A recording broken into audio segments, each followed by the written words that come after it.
Welcome to Planter Garden TV. How you guys doing on this beautiful day? Alright guys, if you like my content, don't forget to like, subscribe and share. Alright, okay guys, today we're going to talk about the bell pepper and the update and the bell pepper plant. Growing bell pepper in container, and this is the result so far. Even though I was struggling with the weather, we didn't get rain for a month, and you know how beautiful the rain is to the plant, to the leaf, to the root, to the stalk, everything about the plant. Then the rain is very important too.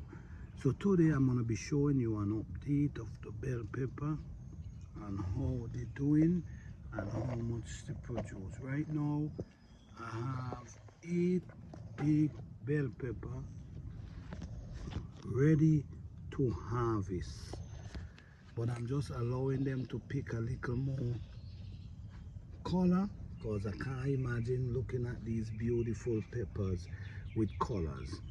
If you notice, I had also have my stake trying to hold them up because the pepper them is so big that if you don't stake them, they could break the limb.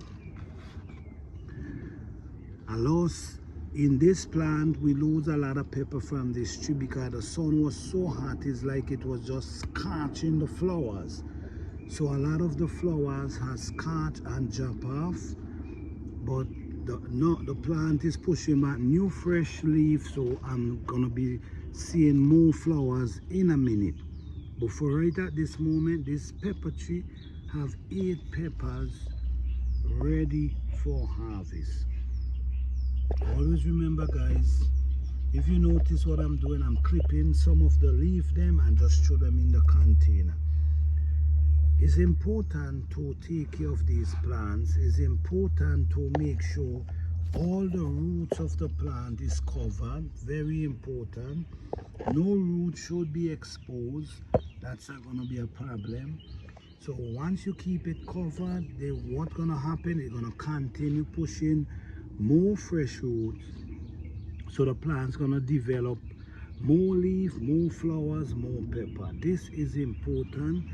But this is the update on growing bell pepper in container. Don't forget to like, subscribe and share.